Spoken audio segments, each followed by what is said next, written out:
Hello दोस्तों, आज की वीडियो SIR 2025 के रिगार्डिंग। इसमें हम देखेंगे स्टेप बाय स्टेप कि SIR फॉर्म यानी गणना प्रपत्र कैसे भरें। बहुत आसानी से इस फॉर्म को हम भरेंगे और इस फॉर्म को हम 3 हिस्सों में डिवाइड करेंगे। देखिए, ये फॉर्म आपके सामने जूम कर ये ज़रूरी जानकारी आपसे ली जाएगी। इसके अंदर एक हिस्सा इसका ये हुआ और दूसरा हिस्सा जिसके अंदर देखेंगे हम 2003 की जो मतदाता सूची है उसकी जानकारी, और इसमें ये अलग जानकारी होगी। हम शुरू करते हैं। BLO प्रोवाइड कराएंगे फॉर्म। इसमें सबसे ऊपर लिखा होगा निर्वाचक का नाम, उसका इपिक नंबर और पता। ये प्रत्येक मतदाता को दिया जाएगा। हर मतदाता की पर्ची पर ये अंकित होगा।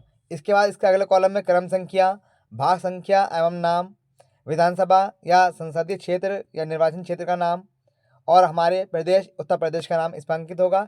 इसके पास में एक बार कोड होगा।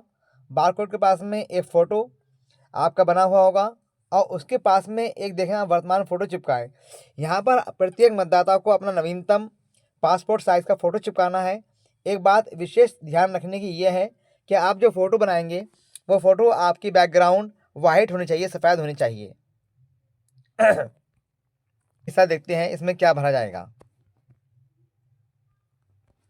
देखिए, इसमें लिखा है जन्म तिथि। जन्म तिथि को भी हम देखेंगे। ये दिन, माह एवं वर्ष की फॉर्म में लिखनी है। सपोज कीजिए यदि किसी मतदाता की आयु 1 जनवरी 1985 है तो वो इस तरह लिखेंगे 1/01/1985 इसके बाद अगला कॉलम होगा वो होगा आपका, यदि ये वैकल्पिक है आप चाहते हैं तो अपना आधार प्रोवाइड कर सकते हैं। इसके बाद अगला कॉलम वह है आपका मोबाइल नंबर। ये मतदाता का मोबाइल नंबर मालूम किया जा रहा है। इसके अंदर देखिए आप जो आपका मोबाइल नंबर है वो आप यहाँ फिल करेंगे।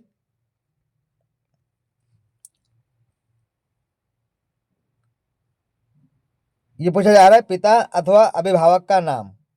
इसके अंदर आपको अपना नाम जो है वो अंकित करना है। उदाहरण के तौर पर मैंने लिखा है एक नाम कमाल। यदि आपका नाम जो भी है आप वहाँ लिखेंगे। इसके बाद पिता की एपिक नंबर अगर आपके पास में है तो उसे आप यहाँ लिख देंगे, पिता की श्री का एपिक नंबर। उसके बाद आप अपनी माता जी का नाम लिखेंगे, आपकी माता जी का जो नाम है नंबर अगर है तो आप लिख देंगे।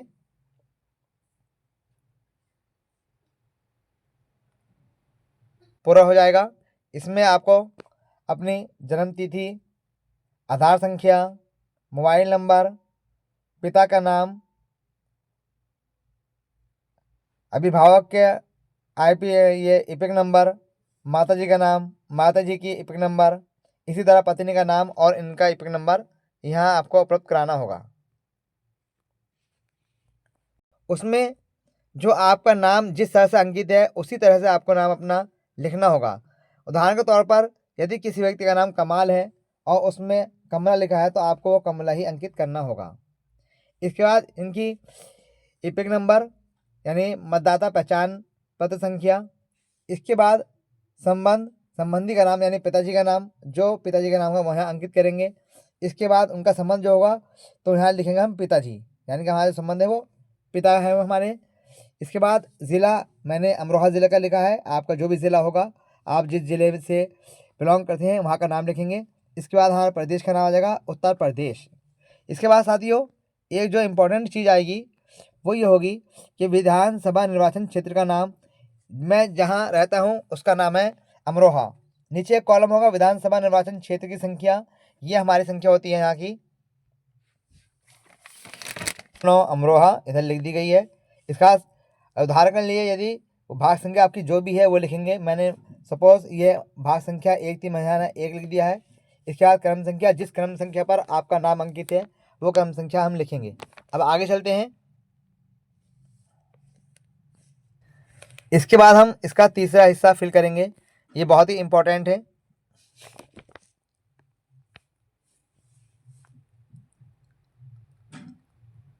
ठीक है, नाम लिखेंगे। इसके बाद यदि उनका एपिक नंबर है तो वहाँ फिल कर देंगे, वरना उसे ऐसे ही छोड़ देंगे हम। इसके बाद संबंधी का नाम, जहाँ संबंधी के नाम में जो है वहाँ हमें, यदि वो आपके दादा हैं तो उनका दादाजी का नाम लिखना पड़ेगा।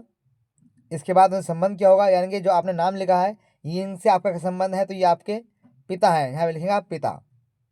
ज़िला, जैसे मैंने ज़िला अमरोहा के लिए क्या है, तो ज़िला अमरोहा हो जाएगा। आपका जो भी ज़िला होगा, गोरखपुर, प्रयागराज, जो भी ज़िला हो आप वहाँ यहाँ फिल करेंगे। राज्य का नाम उत्तर प्रदेश हो जाएगा। इसके अलावा निर्वाचक क्षेत्र का नाम अमरोहा, आप जिस भी निर्वाचन क्षेत्र से बिलोंग करती हैं वहाँ उसका नाम लिखेंगे। इसी तरह नीचे निर्वाचन क्षेत्र की संख्या, यहाँ हमारी 09 है। भाग संख्या किस भाग संख्या में है, उदाहरण के तौर पर ये भाग संख्या 123 है तो मैंने लिखा 1 2 3। इसी तरह पर पिताजी का नाम जो लिखा है आपने, किस क्रम पर वो नाम अंकित है, वो यहाँ पर आप उसका क्रम लिख देंगे। इस तरह इस फॉर्म को हमने 3 हिस्सों के अंदर बहुत आसानी के साथ फिल किया। पहले से आपके सामने एक बार फिर देखिए, जन्म तिथि हमने लिख दी, आधार कार्ड ये ऑप्शनल है, मोबाइल नंबर आपने लिखा यहाँ पर, इनका मोबाइल नंबर आपने लिखा है इनका। इसके बाद पिता या अभिभावक का नाम, जो नाम था वो आपने नाम लिख दिया। माता जी का नाम, उनका एपिक नंबर, माता जी का एपिक नंबर। इसी तरह हमने ये 2003 की जो सूची है उसका पूरा ये फॉर्म फिल करा। इसी तरह यदि उसमें नाम नहीं है तो पिताजी का नाम, ये हमने बताया आपको। और ये हमारा फॉर्म इस तरह, और ये फॉर्म कंप्लीट हुआ। नीचे आपको लिखा है मतदाता या किसी अन्य वयस्क पारिवारिक सदस्य का हस्ताक्षर या अंगूठे का निशान, और वहाँ रिश्ते का उल्लेख भी करें, तिथि सहित वहाँ पर आप डेट भी लिखेंगे। और नीचे बीएलओ को ये आपको दो फॉर्म प्रोवाइड कराए जाएंगे। 2003 की लिस्ट नेट पर भी है, सभी बीएलओस पर भी है, वहाँ से आप देख सकते हैं कि निर्वाचक क्रम संख्या क्या है। उसके बाद ये आपका मकान संख्या में यहाँ दी है, यहाँ एपिक नंबर भी दिया हुआ है।